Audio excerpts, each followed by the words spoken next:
Welcome back to another episode of the MX Endurance Podcast, where we look at everything that's been happening in the world of endurance sports. My name is Tim Ford, and I'm joined by none other than the penultimate legend, the sexy shepherdess, the sexiest voice in triathlon. I did duck down to look you in the eyes as I said that, James Bale. Welcome back to the podcast, mate. How are you? Not too bad. How you doing, Chicken Waffle? You all right? I'm good, mate. Speaking of chicken waffle, my brother is a Qantas pilot, and he flies to America fairly regularly. And ever since we're in St. George, I've been like, seriously, mate, fucking chicken waffles where it's at. Like, you need to have chicken waffles. And I got a message from him yesterday, and he's like, I finally took your advice. I'm like, oh, as your older brother, I give you lots of advice. Like, which piece of my wisdom have you decided to act upon and improve your life? And he just sends me a photo of chicken waffles. I was like, yes. And What was his verdict? What was his verdict? He said it's amazing. Said he absolutely loved it. It was a very proud big brother moment for me to see that my younger brother, many would say the inferior Ford, literally listened to and enjoyed it. So I was very happy. So yes, I'm happy to be called Chicken Waffle Mate. It is something that I'm very passionate about. You know, speaking of food, and I know I'm going off on a tangent straight away. I've been in this rabbit hole lately. There's this British guy. I don't actually know what his name is, but his channel is called Beard Meets Food. Have you seen this? Have you heard of this guy before? I have never heard of this guy. He's literally some English guy with a big bloody beard, and he's a competitive eater. So he just goes around the world doing these food challenges. And it's kind of disgusting. Like, some of it's hideous when you see him just shoveling this food into his mouth as quick as he can. It's all covered in his beard and stuff. But it's also kind of like, I'll just watch one more. I'll just watch one more. I bet. But I was thinking, I'd love to get him and Joe Skipper lined up together, because I know that Joe eats a lot of food, and I'd love to do like the competitive eater versus the world-class triathlete to see how they like compare with how quickly or how much they can eat. See how their diets stack up against each other as well. Like, get them to do a food challenge together or something where they both have to eat half of a 2-meter wide pizza or something, and see. You got to keep it. You got to keep it on a level playing field. A competitive eater would steamroll Joe in that, but you got to go down the route of the spicy chicken wing challenge or something. So it's something that isn't volume based, but is still food related. I wonder, like, that's what I mean. Like, because most of, I don't know if you've seen this. We're a triathlon podcast, by the way, but most of the competitive eaters you see, they're not big. They're like quite small guys, and that's why, like, I know they can eat quick. So I don't think you make it a time-based one. You make it like actually how much can they eat? Because you think triathletes, mate, like a big training day, a very big training, you could be pushing close to 6, 7, 8, 9,000 calories. They need to, we need to refuel that to then set up for the next day. So it'd be interesting. Let's make this happen. Let's make this happen. We can pull some strings, mate. We know. Maybe we should do it together. Maybe me and you should do a food challenge, because I know that you eat like one big meal a day, and I tend to graze. So that'd be interesting. Maybe chicken waffles. I know you're. Yeah, well, we maybe we reverse that. I'll do the grazing. You do the big meal. I mean, we reversed quite a lot this week, haven't we? You're snuggled up in your gilet, and I'm sweltering in the British heat wave. I did message you about this. When it makes the weather chat, by the way, guys, tune in for your favorite segment of the podcast.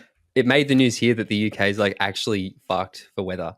And I messaged us like, are you going to you must just be going wild talking to every British person must be, have you seen the weather? What about the weather? Oh my God, this weather. It's like on a normal day, in a normal season, the weather is one of the first or second things you talk about when you meet somebody, anybody. It's like, oh, how you doing? Oh, the weather's like this. But it's like times a million now. It's the only topic anyone's talking about to anybody at all times. It's fucking hell, it's hot, isn't it? Jesus, it's a bit hot, isn't it? Jesus. So we're going to get a boost in numbers this week, because the algorithm's going to detect English weather talk, and all these Brits are suddenly going to tune in, I want to hear about this. And then they're going to be sorely disappointed to find out, James Bell, that this podcast is the official podcast of MX Endurance, the world's premier endurance sports community, created by 4-time world champion Chris McCormack, Jimbo. I ask you every week, and I'm going to do it again. What's something that you like about MX Endurance? Well, I hadn't really thought about much this week, but if I'm honest, I think I saw Sean Green ask a question in the group about who is picks worth Edmonton. So one of the main things I like about MX Endurance, and it's a universal thing that I always have liked and always will like. It's when we get these big races coming up, the chat that happens around the races and what may or may not happen, because it's all well and good being stuck at home in a heat wave, but it's nice to have contact with like-minded people who chat around the sport that we all love and pay a lot of attention to. Well, speaking of that, like some of the things that happened this week that we're going to cover, I actually found out about through MX when I'd log on, first thing in the morning to check everything. and there was the news that certain athletes like racing the PTO event. I was like, oh, amazing. And then also to find out that certain people pulled out of the PTO event. It's literally like the first thing I always do now when I'm preparing for this. So again, we have a Google Doc we use to curate what we're going to talk about. Normally, in the last 10 minutes before the podcast, we're panic stuffing it with stuff. Hours before. We put in days. We practice this. It's a fully scripted podcast. I'm actually reading off a prompt at the moment. That's why my eyes aren't always at the camera. Yeah, but it's like, what have people been talking about? Because I know that not only is it news, but it's things that people are interested in, and the ones that are normally got a lot of discussion around, and they're the things we try to focus on. So, no, it's good. It's good. And again, we've got a whole bunch of things happening at the moment. We've got that new racing competition where if you race in our kit, you can win a free race entry next year, which would be good. I think last time we did it, it was Ashley Foote won it, and he got his flights, accommodation, and race entry for Sunny Coast 70.3 covered by MX just for wearing our race kit when he did like park runs and stuff. And that race is coming up pretty soon. I have no idea if Ashley Foote's actually going to be ready for that race because I think he's not been doing too much triathlon training since he actually entered in 2020. It's funny how the pandemic has certainly changed. Tell me about it. It's not just triathlon races that are sneaking up on me. It's I was a couple of weeks ago. I got an email saying, "Oh yeah, your tickets for your Guns N' Roses gig are ready for collection for next Saturday." Oh, and wow. I was like, "What tickets for Guns N' Roses gig?" And I'd bought these back in December 2019 and completely forgotten about this concert. I couldn't go. What happened here? What happened this week? I saw that they announced that Elton John's coming back to Australia to do his farewell tour. And I remember before the pandemic, he was here to do his farewell tour because my wife went to his farewell show. It's like, mate, that was 3 years ago. He's still doing this. Like his farewell tour obviously had a bit of a segue in the middle, didn't it, for a highly infectious global pandemic to take place. I just like that he's like, I'll go straight back to Australia and I'll start there. Like it's not like I've retired from touring.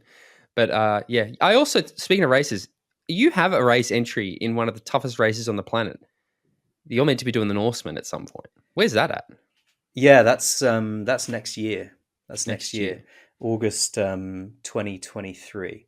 That's the it's I've agreed that with Dag, and it's all set in motion. We're going to be doing an MX special around it, and if you want, the chance to be my runner up the mountain is there for you, mate. Oh, I'll be coming, mate. I'm already planning my 2023 Europe trip, where because I'm back in Europe in like 3 weeks. I'm planning on being at the Collins Cup at the moment. I'm just trying to. My hesitation. The only reason I'm kind of reluctant is I'm a bit worried about bringing my bike, considering all the chaos you've been seeing. Yeah, it's fucked. It's fucked in Europe at the moment. Seriously, it's. I would be very, very wary about flying with a bike to Europe at the moment. They're losing bikes. The airline industry hasn't got enough staff. Bikes are getting lost all over the place. Whenever I travel to Europe, I'll be going by ferry or train because I need my bikes in the back of my car. There's no chance I'd put it on a plane right now. So that's my one, because if I'm going, I want to do the PTO event on the Sunday. And again, I find that weird that it's like the pro race on the Saturday. So we got VIP tickets. So it's like you get the VIP, you get the after party, everything on the Saturday, but then the race is Sunday. I was like, well, do it the other way around. Come on. Yeah, it should be the other way around. So all the amateurs race on the Saturday, and then they get on the piss on the Sunday while the pros are racing. I would have thought that would make more sense, but yeah, I don't know. So, don't take your bike, mate. Don't take your bike. I was like, I don't know. Maybe I can borrow one. Maybe listeners, if you can help me borrow a bike for the Collins Cup, let me know, and that would make my life a lot easier. Because then I've got the other challenge, mate, is then getting from Bratislava or whatever it's called. I've got to get up to Poland afterwards, and I'm trying to work that out. It's like no easy way. And it's always like connecting flights and shit. I'm like, can't you use the MX helicopter? Maybe I should. Maybe I'll charter it. I'll get in touch and I'll be like, listen, guys, just a quick pick up, drop off, and that'd be good. And then might be using it that weekend, but I'm sure your trip has got a bit more weight to it. Well, then the other thing is because I've got to get home, and there's not because I'm pretty like as soon as this thing in Poland's over, I'm keen to get back to Australia because I've done so much travel already this year, and the easiest way to get home is actually via London. But again, I've seen all the chaos at Heathrow Airport, and I know that they're like restricting flights in and out. So I'm like, again, maybe I want to avoid London if possible, because that doesn't seem like a very good idea. But anyway, this isn't Europe travel talk. It's time to talk about the news, James Bale. And the first piece of news this week refers to Mr. Jan Frodeno. And this comes from his Instagram, but it says he plays the altitude car, the one joker I've never really used. The three-time Kona champion confirms he has moved and is now living to train in Andorra, and he's building towards the Ironman World Championships in Kona later this year. Now, we knew or heard or suspected, I think at Sub 7, one of the things that was happening was everybody was showing that Jan's house was for sale in Girona. And we also know, I guess, that he's been spending more and more time in Andorra, but he's now made it official that he has relocated to Andorra. And the three-time winner of the Ironman World Championships in Hawaii, including the most recent version, who made his comeback in Roth, didn't go that well. But he basically said, it's been a few months now that I've been moved up to the mountains and found the training to be absolutely fantastic. The altitude effect has been something phenomenal for me. And of course, late on in my career, I'm still looking to push the boundaries. And that is, I guess, the one joke I've never really used, living and training at altitude. He did reference that the Achilles injury when saying he'd only managed a little amount of running training, but it's clearly introduced another dimension to his cycling. And he said, I'm excited. It's just been really cool discovering new mountain passes in my front door. And finding all that within a stone's throw of Girona has been super, super cool. I'm still close to Girona and my projects there are still running. It's all nearby. It's just that I needed a bit of a change in my training routine after many, many years of seeing the same roads and trails. And I found fantastic serenity here. People have been super welcoming and amazing training.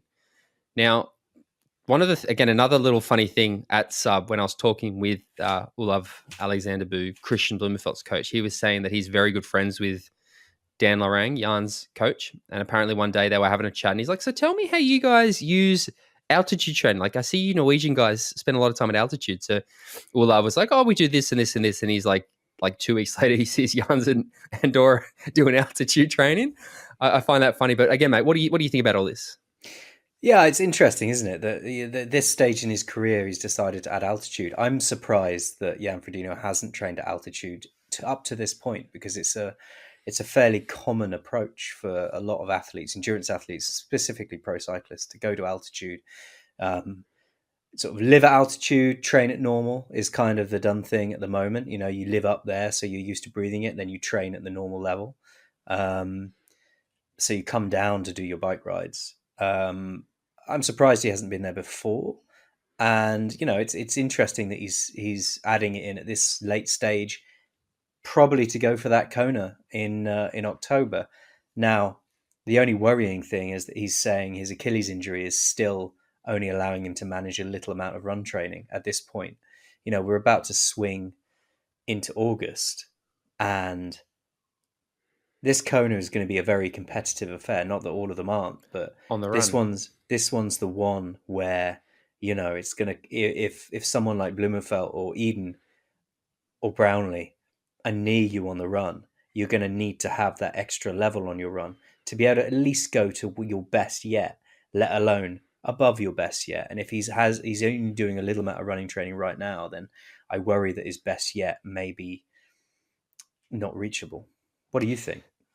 Yeah, there's a lot, and I think what you said firstly, it's surprising he's not used altitude, is interesting. I know that there's a lot of athletes who found it didn't suit them. That sort of training doesn't work. I know Chris, for example, he didn't really like altitude training, and I think late in his career he also started to spend a lot of time in like Davos and places like that, and he just found it didn't necessarily. I think he said he came down too soon, close to Kona one time.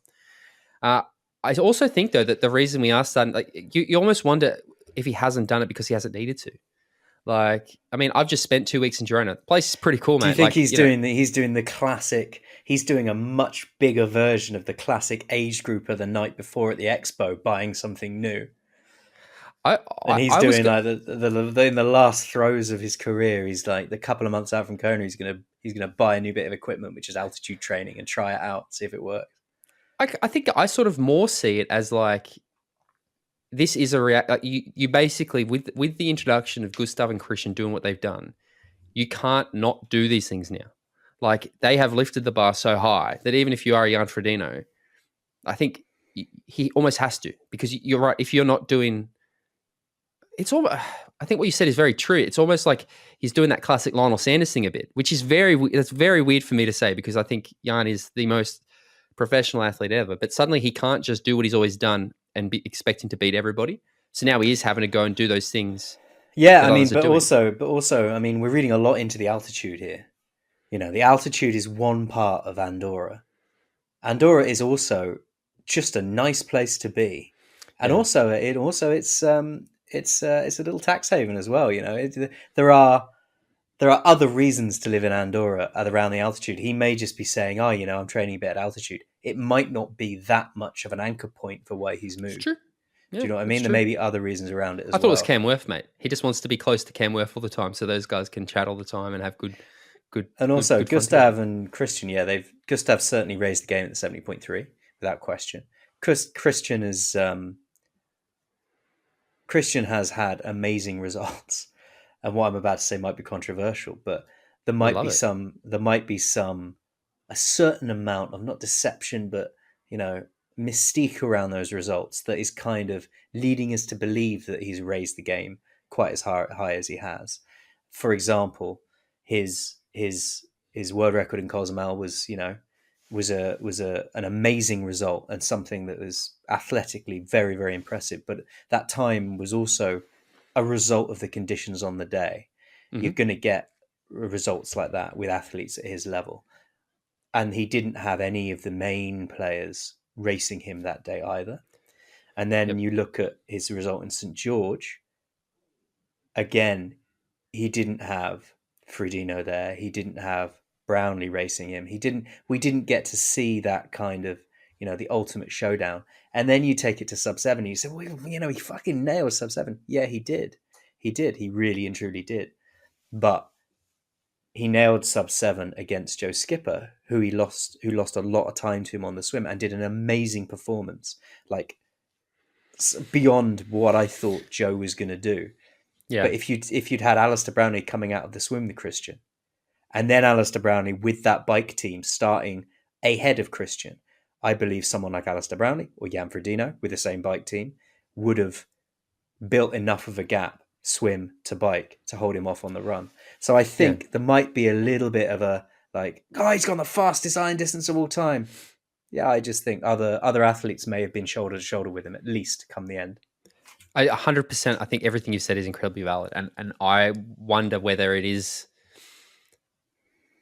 How do I want to put this? I think what we're looking at is the Jan. If you look at Kona this year, you're going to see Jan out of the water very, very early. Alastair will be with him. Josh Amberg will probably be with him. There'll be a group of them that are up the road, and they'll go on the bike. Kristian might get towed up. Yeah, I'm assuming Magnus will catch them very quickly. Hopefully, the Norwegians don't go with them, and then we're going to see it. If it comes down to there's a 5-10 minute lead on the run, they've got them covered. I think it is just more if you compare their run splits, and I think that's where we actually have to, because everything you're right. But if you look at what Kristian and Gustav in particular are now doing in off the bike marathons in an Ironman, where it's sub 2:4, like that 2:38 that he ran, 2:38, 2:37, whatever it was in St. George. I mean, you saw that course, mate. That's serious running. Like that's not fucking about. And oh no, don't get me wrong. I'm not taking anything away from the athletics. No, I'm not. I know that. But what I guess I'm saying with the Jan thing is maybe it is we know that Jan's a 2:40 runner. I think he ran a 2:38 when he set the record in Roth, but he's normally a 2:41, 2:40-ish marathon runner. That's where, because he can swim and bike better than those Norwegians. As good Gustav on the bike, particularly. Like that's not the concern. I think for comparing those two, it is the run thing, and that's why when we were talking with Magnus a couple of weeks ago about his approach to Kona, I genuinely think what those guys need to do as a group is to isolate Kristian and Gustav. Down, yeah. Correct. If they get 10 minutes on it, they're not going to get caught. No. You can be, unless they blow. Yeah, but I don't think you're going for something. Look at Lang and Magnus in Roth. That is an example of just having enough time.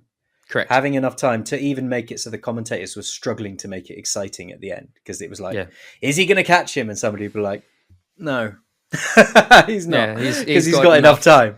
And he's got enough time to be the worst iron distance runner in the professional field and still not get caught. And he's not that. The Starkwick's approach. Yeah, exactly. And also, look, I know Kristian listens, mate, and I think you're a legend, man. And I just think that the triathlon world has a short memory, and we're always in danger of applying a legacy before one is earned. And I think this is the start of Kristian's legacy within the sport. Not saying he won't truly build one around him, but I think we're at the start at the moment. And Kristian, love you, mate. I do.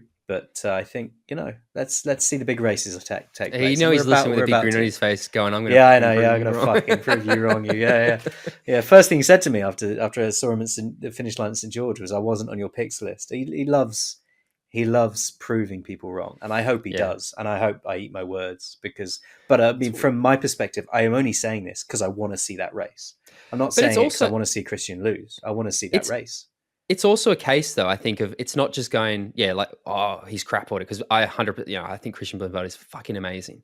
But it's also like, I kind of want to, and I know that he'll be thinking this anyway, because then you want to have Kristian up his game on the bike a bit, so that suddenly that scenario isn't able to unfold, that suddenly you're not able to see Jan and that with 5, 6, 7 minutes, maybe 8, I don't know what it'll be over him on the run.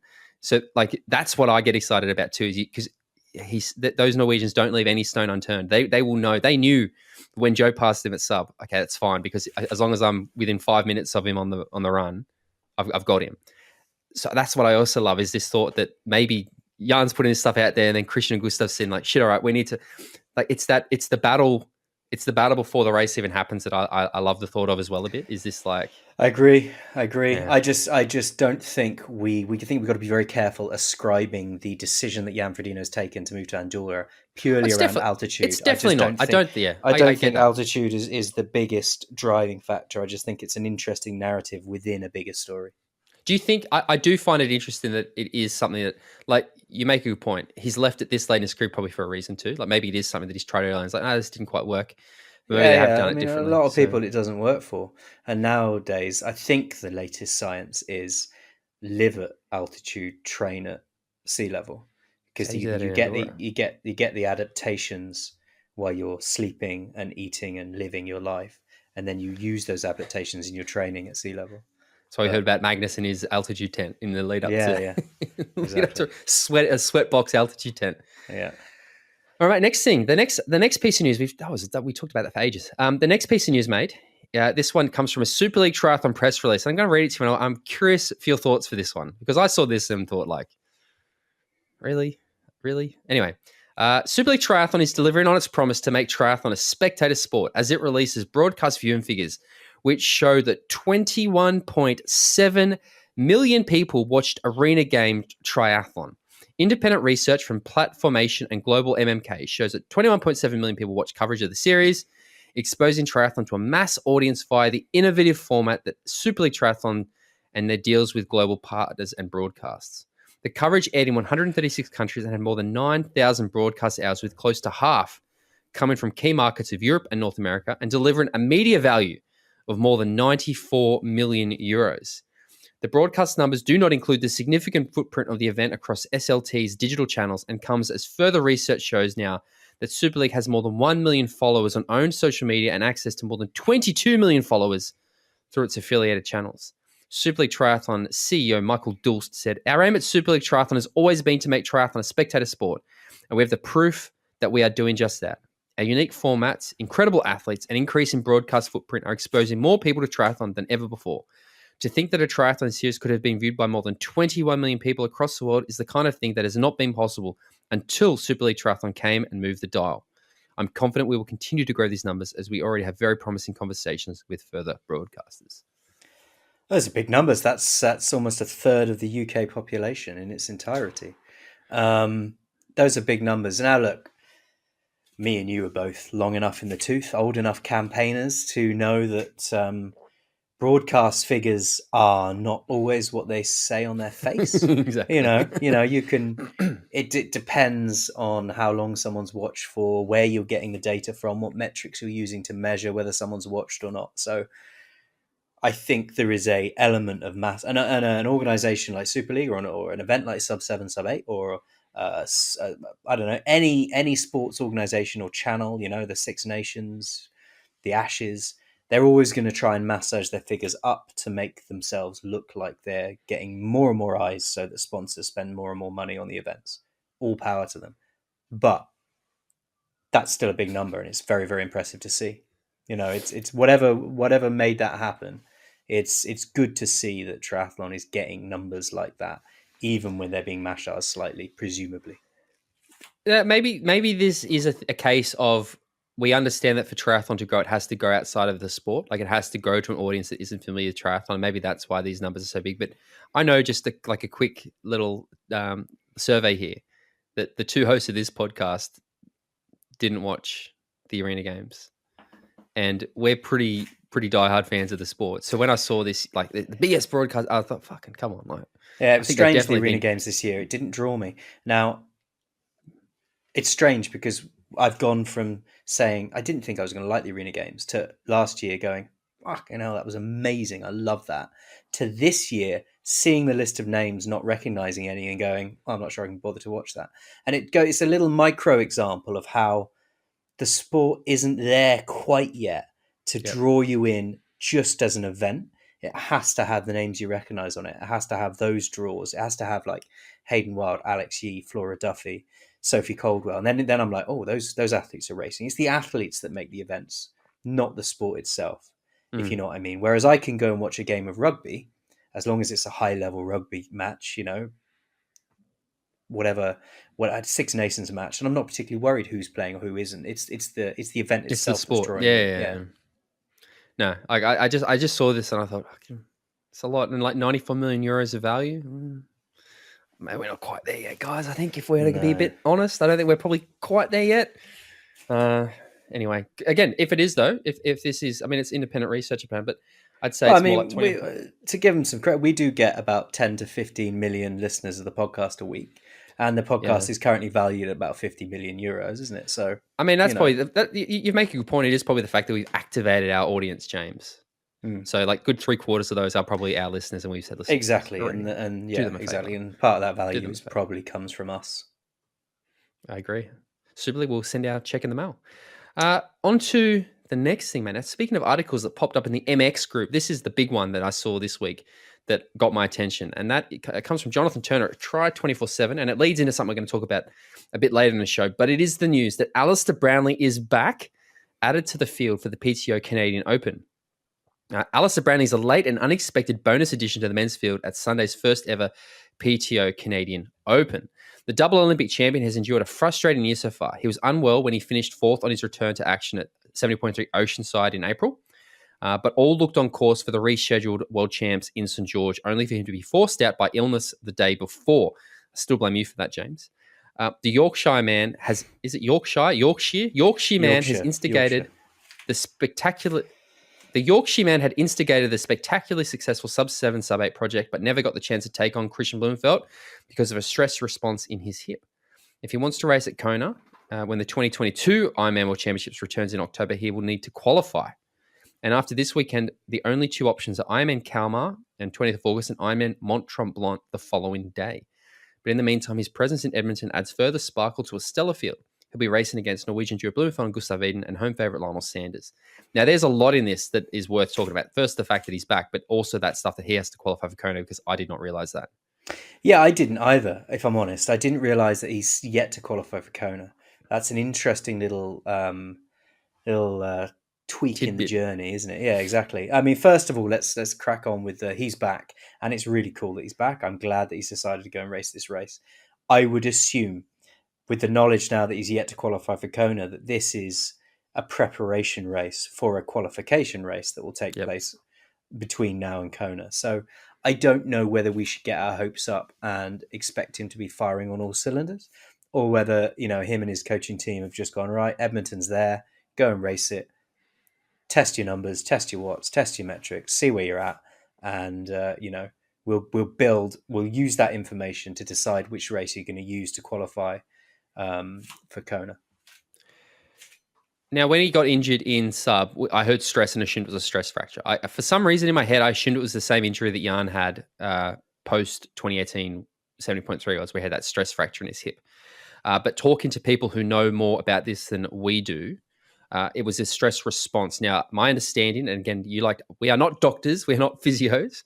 A stress response is like a step before a stress fracture. And apparently it can go there's a few ways it can go, but it can either not heal and go and become a stress fracture, or it can only take a few weeks to improve, and then you're sort of back. It's almost like don't push anymore, because it's a warning sign. It's your body saying, stop a second, hold on. If you do a sub-7, sub-8, for example, you are going to get a stress fracture and you're going to be out for a long time. I would assume then based on this that it was the better recovery of those options. So it was not a fracture, but it's been quite a good recovery, which is great. What you've said though, I think is 100% accurate. I think we're going to see him preparing for one of those Ironmans so that he can get his slot to Kona. Mate, I'll be devastated if he's not racing Kona this October. He's half the thing. I need some Brownlee time where he's not fucking injured or dipping years, in and out of the sport. Come on, it's been years. Have a run of form. You know, you're not old yet, mate. I want to see him really have a few years where he gets to take on the long course version of this sport head on and give it his very best, because it'll be very disappointing if we don't get to see that within his career. Now, we'll talk about it a little bit in the download of the PTO, but the other thing I'm thinking is if you look at that Oceanside performance where it was his first race back since injury and it was sort of in the build to sub, if you had have made that run, what is the run here? 16K? 100? Yeah. It's 16K. It's not 20. It's not, maybe it's 20K. Is it a half marathon? Is it 21 No, points? It's the 100 distance. So it's a 2K swim, 80K bike, 18K run or something. I don't know. But if that run was a few K short, I reckon he probably would have won Oceanside.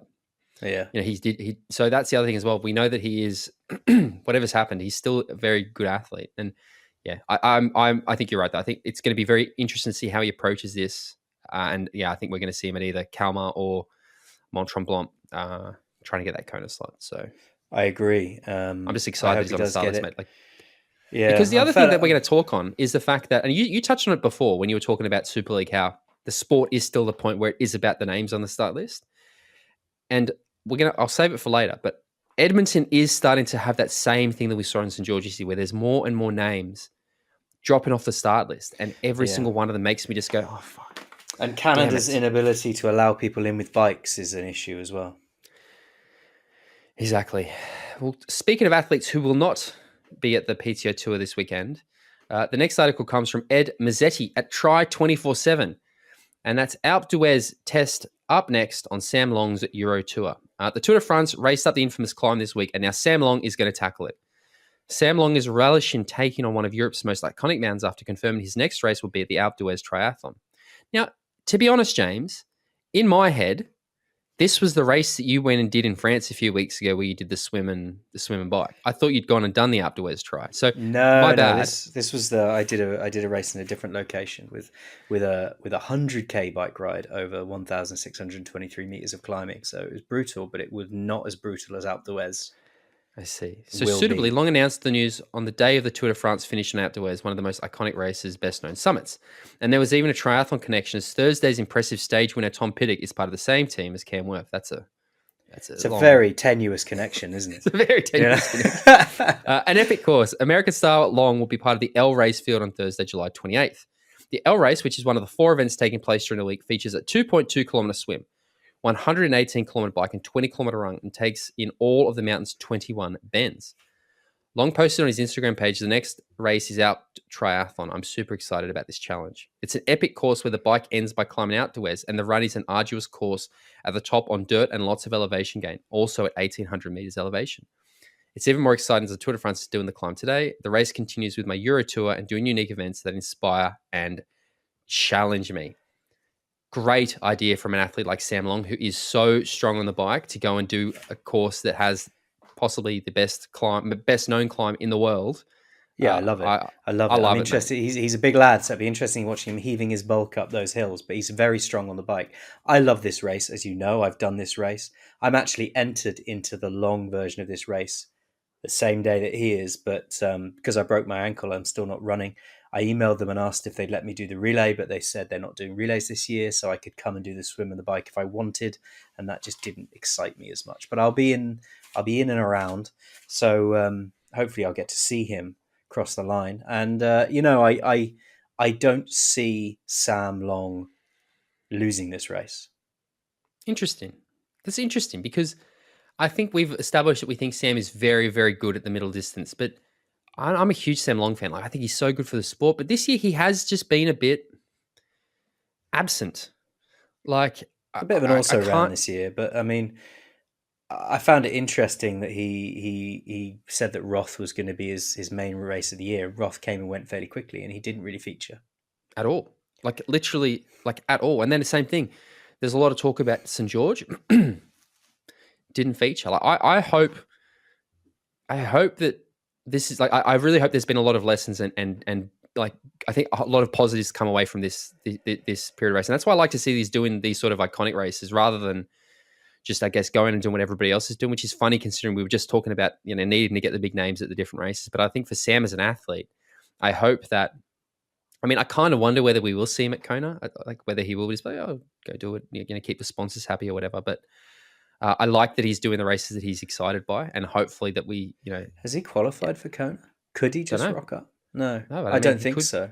He could go and do one of those other races that we've just been talking about with Ali. It's opportunities. Kalmar, Sweden, mate, still Europe. Alpe d'Huez is a fantastic race. It really is. It's a beautiful race. The organisation is fantastic. The swim is in a crystal clear lake, and then you go on this amazing bike ride through the countryside, and you go over 2 mountains before you finish up the top of Alpe d'Huez. And then it's a kind of, they say it's an off-road run, but it's kind of really not. It's it's more like a quite compact, tightly packed paths in certain places, but mainly there's some road sections as well. But it's a very cool race to do, and you get to stay on the top of the mountain when you're there, and it's just an all-round good experience of a week. It's like a festival of triathlon on top of that mountain. How is climbing Alpe d'Huez? Like really fucking hard, mate. Is it? Really how long hard. Is it? 21. No. It's 21 hairpins, 12K or something like that. And the average gradient? I can't remember off the top of my head, but I can look that up. Have you done it on a TT bike or a road bike? I did it on a road bike, but I did it on my very old road bike, my 2007 Trek Madone. So it wasn't. I didn't have my my Venge at that point. It is a lot harder than you think it's going to be. Yep. Or a lot harder than I thought. I thought, these gradients are okay. And it does sort of flatten off a bit towards the end, but you're a bit fucked from the day. It was 40 degrees heat, so it wasn't, but you're a bit fucked. You're a bit fucked. You're a bit fucked. And then you get to the bottom of this thing and you think, okay, I've just got to go uphill for 12K. I can do that. And then it's really steep and it hurts, man. It really hurts. It's tough, and you get into these little communities on your way up with these people that you keep passing and seeing again, and you're all just as fucked as each other, and it's a tricky one. It's a tricky one, but it's enjoyable. But it's a very hard experience. There's the worst climb I've ever done is one down in the Snowmountains. I might have talked about it on the podcast before. I can't remember, but it's called Tom Grogan, and I think it's. Is it 20K? It might be 15K. I don't actually know. It's sort of been blacked out in my memory. But you do this climb, you drop down halfway, and then you climb again. And the first time I did it, me and my friends were like, if you can do this climb in under an hour, it's sort of like a rite of passage. So there's 4 of us. We're like, okay, we'll work together as a group. Let's get up this thing in an hour. And I was on the back for the first, 2 or 3K, and then it was my turn on the front. I reckon I lasted about 600 meters at the pace we're trying to set. I went, boys, I'm out. I'll see you at the top. Have a good time. I can't do this. This is fucked. And it was one of the most hideous climbs of my life. I remember, legitimately, and I was so close to just getting off my bike and throwing it off the edge. I was like, fuck this. This is hideous. But then I went back and did it a couple of years. I think I did it last year. This year, I think I did it again. I think I've actually done it. I think I might have done it 3 times now. And it definitely isn't as bad as I remember that first time being. But when you're in it, there's nothing good about it. It's constant up. If I went back and did Alpe d'Huez now, I would be better than I was, because I'm lighter than I was then, because I wasn't very well. But also I'd done Ironman Switzerland 3 days before, so I had that in my legs. Well, there's that. that could be a factor. So Alpe d'Huez is 8% gradient, and it's 13.9 kilometers long, and it's 1,118 vertical meters. So it's Jesus, and it's tough. It's tough, but the support on the way up, because you've got all the switchbacks, and because you've got all those switchbacks, people have walked down the mountain and camped out, so you get a hell of a lot of support, and they've got amazing aid stations, and it's a real experience. It's well worth it. Get you back there, mate. Next year, James Bale goes and does Norseman and Alpe d'Huez triathlon the same year. Yeah, I'm not afraid of that, mate. We'll see. Let's do it, Jimbo. I want to see it happen, mate. Another race that is happening. I could find 2 races that are happening this weekend. And there's an Ironman happening, and that Ironman is Lake Placid 2022. Now, John Levinson, Tri 24/7, has put together a bit of a summary. There's a few reasons I wanted to talk about this. Firstly, it's Lake Placid, one of the best known Ironmans in the world. But there's a particular name in this female list that I'm quite excited to see come back to Ironman racing. So we'll go straight to the pro women. Lake Placid has proven to be a happy hunting ground for Heather Jackson, who's currently number 16 in the PTO rankings. She has no concerns about Kona qualification after she's already qualified last year in Florida. At a race, she was second to Lisa Norden last year. And at a race, she was second and won both 2018 and 16. Third 2 weeks ago, Ironman 70.3 Oregon should provide ideal prep for Sunday. So she was second to Lisa at this race last year. Jackson's biggest competition is likely to come from Sarah True, who recently returned to racing after the birth of her first child in fine style, winning 70.3 Eagleman. That was her first race for more than 2 years from an athlete who finished fourth on her Kona debut in 2018. A solid performance this weekend, and perhaps that will signal a return to the Big Island in October. That's what I'm excited about, man. I mean, I love Heather Jackson. Always very happy to see Heather race. But Sarah True is an athlete that I think we are yet to see her truly unleash her potential at Ironman. I feel like if 2019 she hadn't have had that disaster where she was at Cairns, Frankfurt, there's another one. She DNF'd all these races. She had massive nutritional issues. That Frankfurt race where she was literally miles ahead and then she just crumbled. Yeah, I remember that.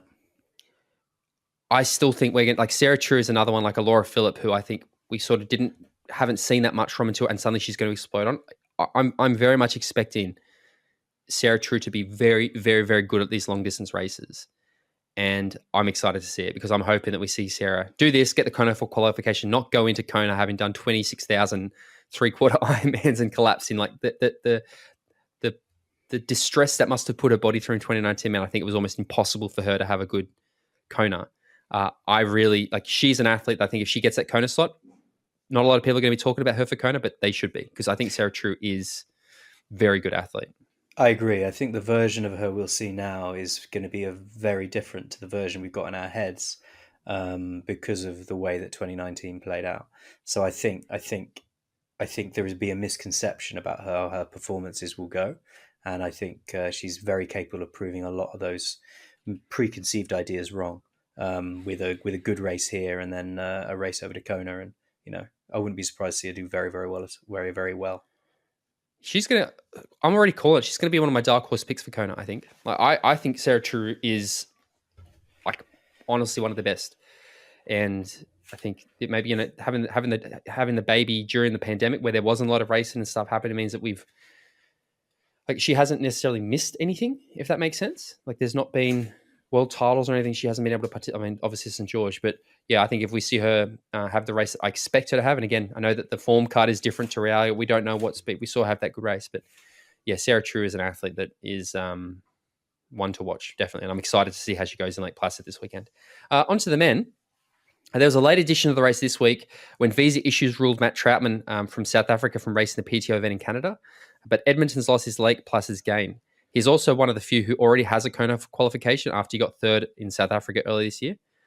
And he also finished 12th in St. George. In truth, the men's race looks pretty wide open. Cody Beals from Canada has often won this time of season, usually at Mont Tremblant. And off the back of success at 70.3 Eagleman, he could also be dangerous. And then second at Eagleman was Justin Metzler, who we saw he won Oregon 70.3 last week. They will renew rivalry again in Lake Placid, him and Cody Beals. On the start list is also Cameron Worth and Dominic Soweja from Germany. But they both had a battle in Ironman Victoria, so it's probably unlikely that they'll be racing. But they're three, again, Matt Troutman, Cody Beals, Justin Metzler, three names that we know, we've heard a fair bit about. And to be honest, I'm actually surprised that we're not seeing some of these guys at the PTO event in Edmonton. It must be the Kona chase. Yeah, it must be the Kona chase. I'm always excited to see Cameron Worth on a start line, obviously, because, the pro cycling element, the way he balances the two sports, he's amazing, that guy. So, do you think we'll see him there? Yeah, I think we might. Yeah, I think we might. You think that so the thing is, a normal athlete who's dug deep, like we saw Cam didn't have a very good run in Vitoria or in Spain. He seems like more of that cycling athlete who races into form. I believe so. When it says that they're unlikely because of the battle they had recently, I see Cameron Worth outside of that normal triathlete's realm of thinking, and he's just like, because he probably went and did a World Tour race after that with Ineos. and then went and he's got that kind of just race until you find that performance, as opposed to I've done my Ironman and now I'll sit down and train for a few months. I think we'll see him there, and I think he may do well. I'd love it. Again, I Commonwealth athlete. I love. Anytime he's on a start list, gets me excited about the potential of seeing him race. And I mean, like I said, that the way that he raced that Spain race, where he had the shock and run, but he still came second, like shows how we spoke about it much earlier, mate, about the power of the bike and just having too much time that it can't be caught up. Yeah, interesting. Now, this next one, I'm actually going to let you take the lead on it. We're going to talk about the Commonwealth Games a little bit here, mate. And the reason being, and we know that it's next week, but we think that when next week's podcast comes out, the race will either be happening or already happened. So we wanted to get the preview in this week, so that all of you people who are because I normally wake up to the podcast being released on a Friday morning UK, so people would have to be far too quick and on the ball to download and listen to it pre-Commonwealth Games, and we don't want you listening to a Commonwealth Games precursor the weekend after the Commonwealth Games, because that would be shit. So the Commonwealth Games 2022. This is a summary taken from Tim Hemming, friend of the podcast, from 220 Triathlete magazine. Triathlon will not only be the first medal event at Birmingham 22, but given the caliber of triathletes competing, it's also one of the most hotly anticipated. Traditional triathlon powerhouses Australia, New Zealand, Canada and South Africa will match up against the 4 home nations over the sprint distance in individual competitions at Sutton Park on Friday the 29th of July, with a mixed relay 2 days later on Sunday the 31st of July. It'll be the third time swim, bike and run has featured in the Commonwealth Games on British soil after its debut in Manchester in 2002 and Glasgow in 2014, where Alistair Brownlee reigned supreme. It will also be the second time the sprint distance format of a 750-metre swim, 20-kilometre cycle and 5-kilometre run has been used following the Gold Coast 4 years ago. Paratriathlon, also over the sprint distance, will again be showcased. It's made its Commonwealth Games bow in 2018 when it was represented by the wheelchair classes, and this time is the visually impaired division that takes centre stage. Among the star attractions will be Olympic champions Flora Duffy, Georgia Taylor-Brown and Alex Yee, but while they might start as strong favourites, there are likely to be some twists along the way. Here are some look at the 5 events, etc., which athletes might be to the fore, and make some predictions. So what we've got is some key names. I extracted data from Tim's article for this, and we've got some key names on the women's side, and they would be Flora Duffy, who's the 2018 and reigning Gold Coast champion. Not Ashleigh Gentle. Not Ashleigh Gentle. Georgia Taylor-Brown, Sophie Caldwell, Beth Potter, Non-Stanford. And then on the men's side, the key names I picked out were Alex Yee, Hayden Wild, Henry Schumann, who's the 2018 Gold Coast reigning champion, Jake Burtwhistle, Matt Hauser, Tyler Misterchuk, Sam Dickinson and Dan Dixon. They're mainly on there because they're the UK's representatives, with Johnny Brownlee having bowed out. So we got some big names there, mate, and there are obviously some clear favourites in the form guide. On the women's side, how do you see that race shaking out? I see Flora Duffy winning, mate, to be honest. I just think that Flora Duffy is... Yeah. It's good podcasting for us to disagree, isn't it? And try and debate these things. But this is a difficult one because one of us is wrong if we disagree with each other. I see, like I said, look, to be honest, Georgia Taylor-Brown has been red hot this year. Is it a sprint distance? Do we know? Yes. Is it a sprint distance? 750, 20 and 5. That changes things a little bit, a little bit. Not much, I think, but a little bit. Flora Duffy has, in some races, been a little bit exposed, or she's been sort of left behind a little bit on the bike, which baffles me considering that she's as good on the bike as she is. But I still can't see anybody beating Flora after what she did in Hamburg last weekend. Like, talk about running into form at the right time. But again, we saw GTB she sort of vanished a little bit recently to start getting ready for this. I mean, those two seem like they're sort of, it's between those two for me. Sophie Cole was very good. Beth Potter, I'm still just like, I'm not convinced on Beth Potter. I think she's very good at that super short stuff. And the fact that it's a sprint will definitely favor her. But I would have thought that the fastest 5K woman ever would have been able to beat Flora in Hamburg with the penalty, and she didn't. So there's some question marks around Flora. But I know I'm really boring, but I think it's pretty similar to what Tim's got here. Yeah. I just don't know if it's necessary. That I think it could. I expect Flora to probably do it, but I really wouldn't be surprised if GTB does. And again, don't forget, home crowd makes a big difference.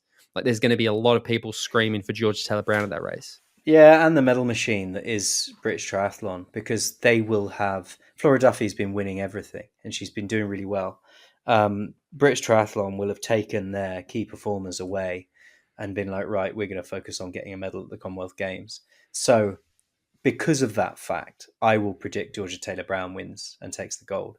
I will predict Flora Duffy in second, and I'm going to put Sophie Coldwell as my bronze medal pick. Yeah, good shot. Good shout. Just because I like Sophie and I like the way she races, and I could see her, leading out the swim and then drifting back to the bronze medal position as the race unfolds.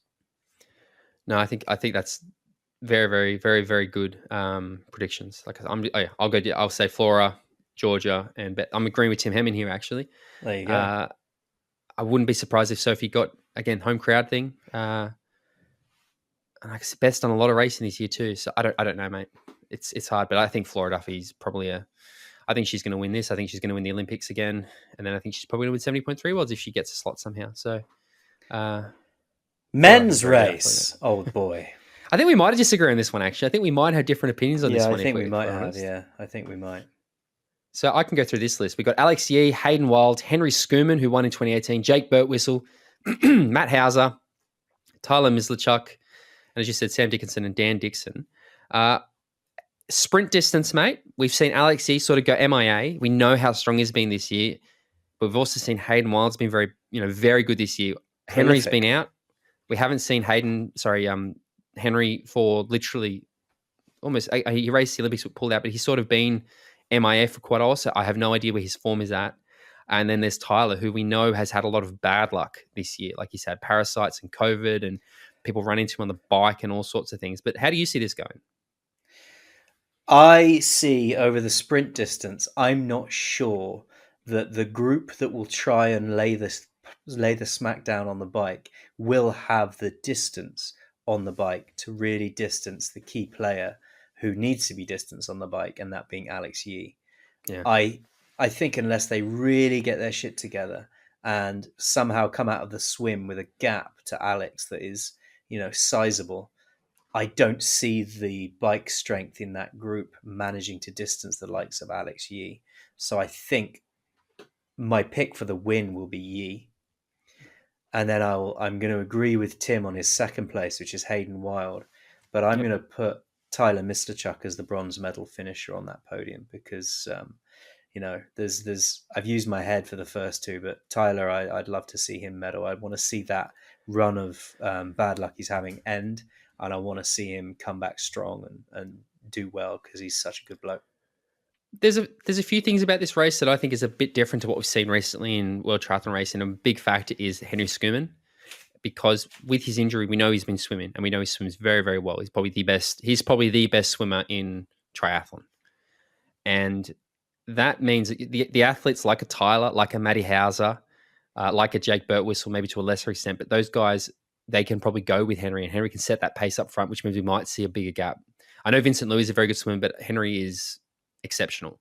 So maybe we will see a slightly bigger gap. The concern I have, though, is that Alex Yee is normally out of the water before Hayden, and Hayden is such a bike powerhouse that inadvertently he always seems to tow Alex Yee up to the front.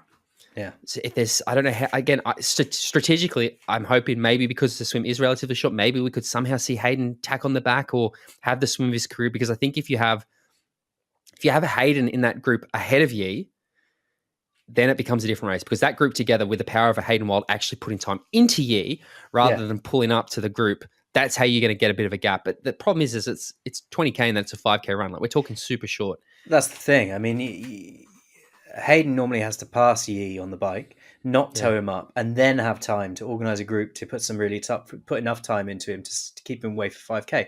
Don't get me wrong, Hayden's a great 5K runner, but he's got to distance Yee.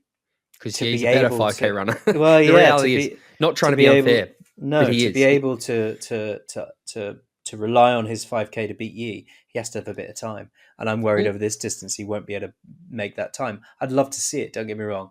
Now, I've got my picks as Alex, Hayden and Tyler.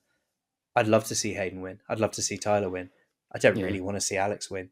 So it's not. I'm not picking with my heart there. I'm just saying it as I see it. It's almost like I just want to see Alex put under some distress. Like, because what we see when he wins is he gets off the bike with a group, he sits on Hayden's shoulder, and he attacks with like a kilometre to go. Like, that's how Alex wins his races, and he's fucking good at it, mate. I just want to see maybe him get off the bike with a 20, 30-second gap. So you really have to see him dig in deep to close that gap at the start. And then I think that's when, if you had a Hayden... Like we saw him closing the gap to Vince Louis' wheel in that race, because that was cool. That was when it was like, okay, hang on. I had a bit more of I've got a huge amount of respect for him as an athlete, but there was a moment there where I was like, cool. He's having to dig. You're having to dig. You know, a bit more than just like, we armchair ride up to the run, which I know is a dicky thing to say because no one gets an armchair ride. It's still hard to ride these bikes, but I'm a pundit. I'm really struggling to pick the podium here because I think that there's so many. There's so many potential outcomes, or there's so many different ways this race could go. I think very much if you just to look purely, it would be. I think I'd probably pick a very similar podium. I might swap Hauser for Tyler. Based purely on the fact that Tyler has not had a great opportunity to train consistently. But I also know that Tyler's been doing a lot of stuff in Spain at altitude. But again, Alex, I just can't. If the race goes the way that I expect it to go, I can't see anybody beating him. But to be different, I am going to go different. I'm going to say we're going to see Tyler Mislachuk in first place, Hayden Wild in second place, Alexi in third place. Go Tyler. Again, the thing is, Tyler is exceptional at the sprint distance. Like, it's where he shines. And we know that he's getting better constantly. And he said that all year, that he's going to get better by the end of the year. This is a big race for Tyler. He didn't have the Olympics he wants, and it's his chance to almost get retribution. He's injury-free. He's in great form. He's just done some really high-quality training. I genuinely think that we're yet to see him actually deliver the performance that he's capable of, and he's been capable of since winning that test event in 2019. And I think this is his opportunity to show it. So, yeah, I'm going to go with my heart a little bit, mate. And yeah, I say that's who I'm going to go with. So cool. Yeah. Well, I'd much rather see your podium than mine. Should we? Maybe we leave the mixed relay till next week because that will happen on Sunday. So that's right. Yeah, we can talk about the mixed relay next week. Good shout, Mr. Ford. Yeah. Well, what's next then, Jimbo? Welcome to the down low on the PTO. It's a good one this week. Yeah, man. So we've got the Canadian Open in Edmonton happening, haven't we? So we're basically going to go through all the information as to what the crack is. Now, I butchered this article up a little bit because it was 2 articles on the Try 24/7 website by John Levinson, and so I've added them together so we can chat through it. But this coming weekend in Edmonton, Canada will see the next step in the development of the Professional Triathletes Organisation with debut edition of the PTO Canadian Open. The first of 3 races in its PTO Tour, there is $1 million prize purse on offer, live broadcast coverage, and some impressive start lists to look forward to. The pro women's race will take place on Saturday. For triathlon fans in Europe who despair of the typical Saturday night TV options, time differences very much work in your favour this weekend. The pro women's race is at the inaugural PTO Canadian Open, takes place on Saturday the 23rd of July 2022. The women's pro race will start at 10:45 local time on Saturday. That corresponds to 5:45 in the UK, 6:45 Central European time, and 12:45 Eastern. Broadcast is scheduled to begin 15 minutes prior to the race start time. The men's pro race will take place on Sunday, the 24th of July, 2022. The men's pros race will start at 12:45 local time on Sunday. That corresponds to 7:45 in the UK, 8:45 Central European time, and 2:45 Eastern. Broadcast is scheduled to begin 15 minutes prior to race time, as per. In Europe, both races will be broadcast live on Eurosport, with global coverage also available via the new PTO Plus app and a range of global broadcast partners and streaming services. Full details for those on the PTO website. The coverage for both will be anchored by Alex Payne, who we feel was a great asset at the Collins Cup in 2021 when he hosted the opening ceremony, joined by Belinda Granger, Barry Shepley, and Vicky Holland. So, before we get into the details of the men's and women's race as a package, what do you think of that, Tim Ford? I didn't realize they were separate days, to be honest. I saw that one was at I thought there was a 2-hour gap between them. I was like, oh, that's cool. But now I realize that they're on Saturday and Sunday. I mean, the times suck for me. I think if it's your 6 p.m. they do suck for you. That's like my 3 a.m. or something. So I will not be watching these races live as much as I love right. it. The women's race will be at 3:45 in the morning for you, and the men's. So no spoilers, thanks guys. Please Don't be sending me these people that always message me the results races on Instagram. Don't do it. Just let me get up in the morning on Sunday and watch the races at my leisure. Thank you very much. Don't check your Instagram before you've watched the races. It's hard not to, man. I'm an addict. I'm addicted. Yeah, I know. But let's talk about the actual. I mean, a few things. The commentary team, I think, having Vicky Holland, Belinda Granger, excellent. Yeah, I agree. Excellent. I agree. Belinda was excellent. Roth, Vicky is always excellent. Those two together, amazing. Yeah. Alex Payne, I don't really remember, to be honest. No, So I don't either. But I mean, the fact that it's going out on Eurosport is good because it'll be on the Eurosport app as well. So that's a good thing for the sport to be a little bit more out there than the Collins Cup was. The Collins Cup was good, but being behind a sort of pretend paywall on the PTO website didn't do them any favors, and having it on a mainstream broadcaster like Eurosport will bring more eyes, because not only have you got the people that want to watching, but you've got the wandering eyes, the people that are just flicking through going, oh, what's this? So that's what we want, isn't it, really? Exactly. And yeah, definitely. We've lost him for a second. He's back in the room. Where'd I go? What are you up to, mate? I don't know. I thought I'd lost you for a second. No, I'm still here. Never left. So on the women's side, no fewer than 17 of the top 25 PTO ranked athletes are racing. The highest rank is Laura Philipp, currently the PTO's number 3. Laura has been in fine form this year, despite the disappointment of not being able to race at the Ironman World Championships in St George due to COVID. She will surely start the race as favourite. Whether the event and distance and even seemingly injury, you can never rule out Nicola Spirig out of contention. A late addition to the field, she raced a few low-key domestic events since and in her last season as a pro, would no doubt like to bow out with a big win or two if possible. There will be significant British interest as well. Emma Pallant-Browne, Fenella Langridge, Holly Lawrence, Nikki Bartlett, Laura Siddle, India Lee, with Emma and Fenella both having shown their best form of 2022 recently. With some fast swimmers in the race like Sarah Perez-Sala, Vittoria Lopez, Pamela Oliveira and Lauren Brandon, it wouldn't surprise us to see many of the favourites for the overall win quite spread out in the early stages of the bike. Who makes and who misses those packs could be key in this slightly shorter than 70.3 format. Now, I don't disagree that Laura Philipp will probably be the favourite going into this one, mate. We haven't seen her race for a while. It was a real disappointment that she missed the St George World Championships, but you know, it's hard to look past it as a favourite for this event. Especially what she did to Daniela Reef in Dubai, where she just ran miles into her.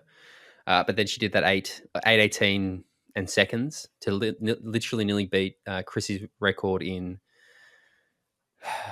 Frankfurt, Hamburg. Yeah, was it Hamburg? But I know there's been discussions about the legitimacy of that course a little bit. But I think Laura Philipp is absolutely one of the favourites. But I actually don't think we're going to see Laura Philipp win this race. I think I'm going to look more at some of those short or middle distance specialists looking at the start list, because there's a lot of them. It's not like there's one. When you look at those middle distance to slightly shorter distance specialists, you've got Emma Pallant-Browne, Paula Finlay, Ashleigh Gentle, Sarah Perez-Sala has been exceptional this year. Ellie Salthouse had the crash in Elsinore. We know how good she is. Like, that's just a few of them. India Lee recently third at Elsinore as well. She won that race in Sweden. Mate, there's a lot of those 70.3 and below distance athletes that I think could really do something special here. I agree with you. I think Emma Pallant-Browne is definitely a name to watch and one I would pick out. I'm still not going to budge on my picking Laura Philipp as the winner, coming in with a point to prove, having not been at a race for a while. I think she raced last month. Yeah, but not like, you know, she's had some.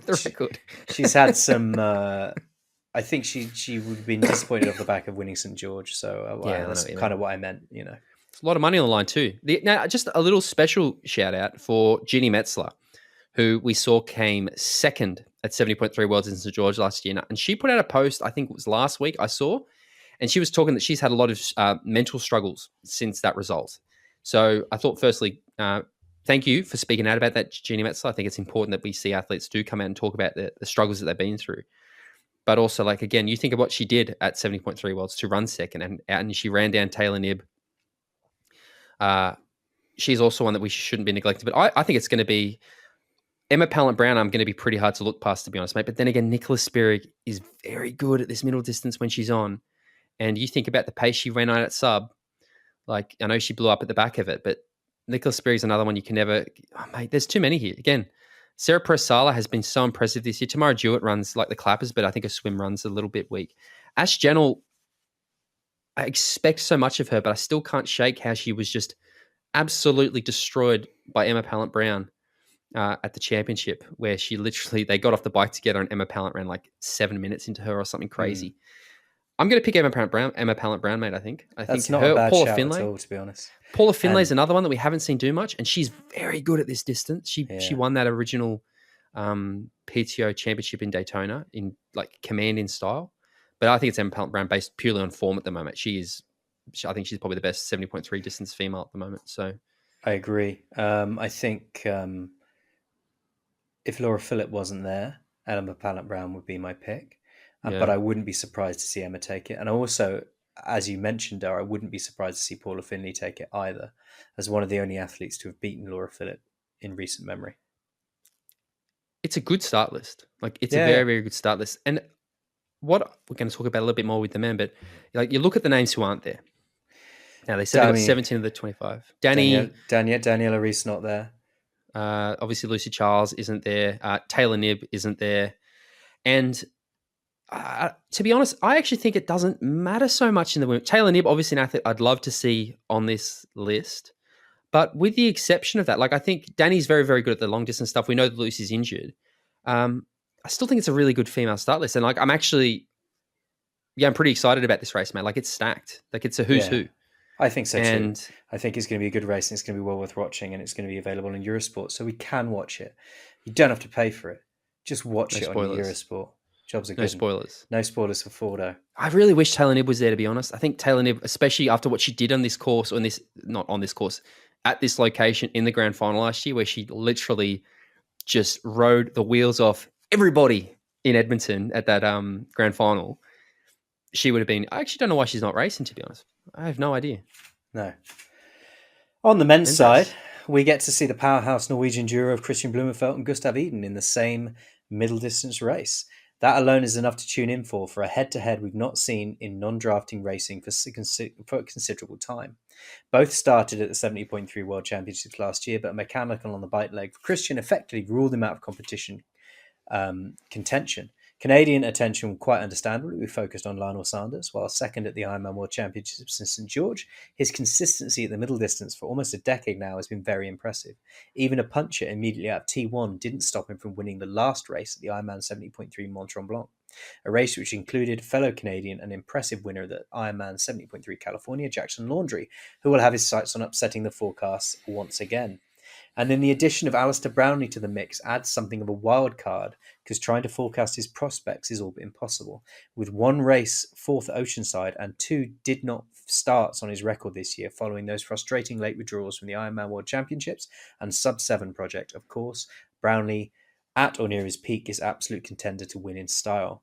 He'll be familiar with the venue, having won the World Triathlon Grand Final there in 2014. So we've got some big names on this start list. Kristian Blummenfelt, Gustav Iden, Lionel Sanders, Ben Canute, Sam Laidno, David McNamee, Alistair Brownlee. I mean, there are people in there, mate. And it's not the rounded start list we're seeing on the women's side, I don't think. But what there is are some interesting narratives within this race. I think the Kristian Gustav race is a story on itself. Can Lionel Sanders, having been embedded with the Norwegians as long as he has, step up and take on and be part of that race? And then you've got the Alistair Brownlee coming back to racing after his removal from Sub-7 is another story in itself. So I think that there are some very interesting factors to this race, if it's not the rounded start list we were hoping for. This is a race where, as the start list, when it got announced, I was like, fucking hell, this is fire. And as more and more people have withdrawn, so some of the names that we know have withdrawn have been Patrick Lang, Magnus Ditlev, Joe Skipper. Like there's been this almost like war of attrition that we're seeing at a lot of events this year. And one of the things we started discussing this year was this year is so packed. At some point, we're going to have to start seeing the athletes making some choices. And I'm surprised to see that the biggest prize races has had so many of these big names drop out. And I get it. Like Magnus and Patrick Lang, after what they both did in Roth, it was going to be a tight turnaround 3 weeks later to come and do a very, very short distance against some of these guys. I'm disappointed because I really wanted to see Magnus on the form that he's on up against Kristian and Gustav as a sort of precursor for what's maybe going to happen in Kona. Like, I guess a benchmark of where they're at. I think Joe being there was optimistic considering he did sub and then got married. So that was, but Patrick Lang as well. Like, I really, really, again, wanted to see Patrick in comparison to those boys. This start list, mate, there is some absolute red hot talent. Henry Schumann, as we talked about earlier, hasn't raced in like a year. We know that he's going to start committing more to this middle distance stuff. And with the swim and the run that he has, again, I know he's running fast again. He's going to get out of the water ahead of or with Alistair Brownlee. That's going to put a bit of a gap to those Norwegian boys. But Lionel Sanders is the one that I'm really excited to see here, mate, because I've said it a lot. I think Lionel Sanders' strength is a 70.3 athlete, or this middle distance athlete. He has reacted more to what the Norwegians have done for longer than anybody else has, and to the point that he's now, I saw that he's like, I'm a Canadian living in America, part of the Norwegian team. Like, I love that. And he is definitely going to have a spotlight on him. He's the one that I'm like, he really could do it here. Kyle Smith, another one that I don't think enough people talk about. Kyle Smith is an incredible athlete. We know that he sort of fades a little bit at the back end of a run. It's a shorter run, which means that should become as big of a factor. And as we talked on before, Ali Brownlee, it could go either way. Steve McKenna, an Australian, definitely worth a shout out. Steve is an incredible athlete. Starkey's there. Don't expect much from him on the run. Colin Chartier, we've sort of heard of, but he's vanished. Sebastian Kienle, I don't know. Hopefully he's firing, but I'm just worried this short stuff's just going to be a little bit too high considering his injury concerns. But Kristian Gustav is definitely Kristian Gustav, Lionel, and then Sam Appleton. I shouldn't discount Sam. Very good 70.3 athlete. He'll be swimming with Alastair and Henry. It's going to be interesting, mate. It's going to be an interesting race. You know, I'm no fanboy, but how cool would it be if Lionel Sanders won this, took out Kristian and Gustav? Do you think he can? My biggest concern, I've said this a lot about Lionel, is that I still feel like in his head he has this block where it's like, they're so much better than me.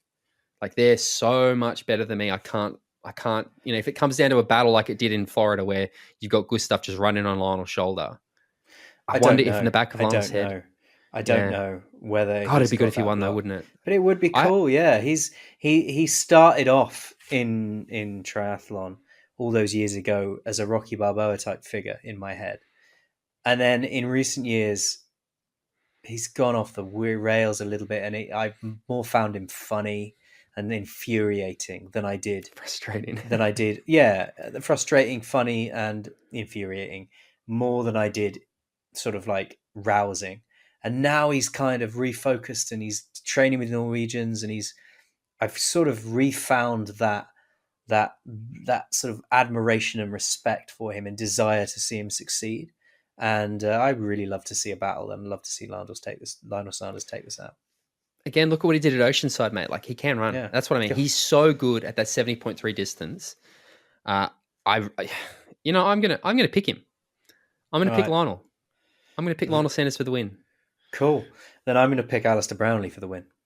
Interesting. I mean, the glaring ones are Gustav and Kristian. Yeah, I know. I just wonder. My mission this podcast is to piss Kristian off as much as possible. I've already said that his legacy is not a legacy. It becomes boring if we just pick him all the time. You know what I mean? Like, yeah, I would just go Gustav. Man, it could be Gustav de Hey. No, I'm going to go Gustav. I can't do it, mate. I can't not. I think Gustav is I think he's the best 70.3 athlete in the world at the moment. And I feel like Kristian has done a lot already this year. And I know that he's very good. And I know you are, Kristian. And I know you, like, at some point though, Gustav didn't race St. George. Gustav didn't race sub 7. God, it's not easy, mate. We have a hard job sitting on this podcast talking about this. Like, it's hard, tough. Mate. It's tough. I think the athletes have it tough. We have it tough. I'm going to go Gustav. It's a tough course, I think, too. Some hills on it. I'm going to go Brownlee. So you've changed from Sanders to Gustav, have you? I'm going to go Gustav. Fucking hell. Gustav, Lionel, Ali. Kristian has a mechanical, doesn't finish or finishes well back like he did at Worlds. I'm not wishing. I hope it doesn't happen, Kristian. Please, as always, I'm very happy to be proven wrong. But I just want to be a bit different because otherwise it's just Norwegian, Canadian. Brownlee, Sanders, Gustav. That's a good podium, hey. That's a Cool good podium. Yeah, I want to see it. Okay. Gustav, Lionel, Kristian. There you go. That's my podium. Well. Gustav, Kristian, Lionel. That's my podium. There we go.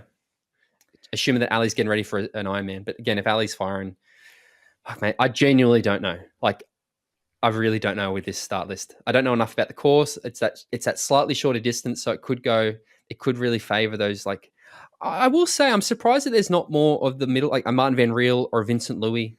Like, neither of those have really had great short course seasons this year, and there's not another short course race, I think, until September at this point. They're not racing the Com Games. Yeah, I will say, going back to the women's race, I'd love to see someone like Maya Kingma just have a dig at something like this. Yeah, I am so keen to see Maya race middle distance. It's actually something I'm going to be having a chat with her about, is getting to do some more middle distance racing. But yeah, these races are going to be cool, and I'm really excited to watch them this weekend and again see the continual momentum of the PTO. James Bale, you know what? If people enjoy this podcast and they want more of it, they can head to mxendurance.com/podcast where they can sign up for one of our podcast memberships. They get bonus episodes every month that I record with Chris, sometimes other people, partner discounts, access to the community. We have a WhatsApp group, we have a Discord, we have a Facebook group, we have a Strava group. You name it, we have it. Supports the podcast, gets us to events, gets us to races, gets us to put out the content you're watching and listening to now, supports us, lets us know that you enjoy what we're doing. Again, podcast.mxendurance.com. mxendurance.com/podcast, sorry. Little as $3 a month if you sign up for an annual plan, or sign up for 1 month, download everything and leave if you don't like it. You can also do that. James Bale, if they want to find out other things about us, where do they go? I'll do my spiel in a second, but I just want to say I signed up a new coachee last week as part of my little team of coachees, and I've still got a couple of spots available. So if anybody out there is interested in some performance coaching for triathlon or endurance sports in general, hit me up on Instagram. And thanks for listening. If you want to find out more about MX Endurance, head to mxendurance.com or search MX Endurance on Facebook or at MX Endurance on Twitter or Instagram. If you want to follow me, I'm Bale. I'm at bale.james85 on Instagram, or you can follow Tim at tford14 on Instagram. Jump onto iTunes, give the show a review. You can do it in the podcast app. Really helps the show out. If you like what we're doing, tell a friend, help us grow. And if you've got any suggestions, queries, comments, or criticisms, send an email to podcast@mxendurance.com. Or get in touch and you can come join our Discord. It's open to all listeners of the podcast. It's a good way to talk through, watch races live, give us your opinions. And on the note of coaching, Jimbo, because again, guys, if you do need a coach, James Bale is an excellent coach. We are looking at launching a secondary podcast as part of it. It'll still be on the MX Endurance feed, but we're looking at making a more coaching-specific podcast where we interview coaches and other experts. We get so many questions from our community about whenever we have a coach or an athlete, like a lot of the questions are always about their training. And so we want to basically create a secondary show that does that. So keep your eyes peeled on your feed, because it's pretty much guaranteed it's going to happen in the next few weeks. It's just a case of getting everything organized, lining up some guests and stuff like that. So there should be a secondary, I think we're going to call the MX Endurance Experts podcast, where it'll probably be a bit shorter. Not sure exactly, but that's something that's coming. So if you're interested in that, let us know. We'll make it that all the members of MX get to give their questions that we'll then ask the coaches. So basically the members' questions will form the structure of the podcast. And we're going to, all the coaches we know that are great and other experts and stuff. So that's exciting. Again, thanks to the efforts of our podcast members. That's how we are able to do this sort of stuff. So thanks, guys. Jimbo, a pleasure. Enjoy watching the race primetime UK time while I don't. But until next week, mate, talk to you later. Cheerio.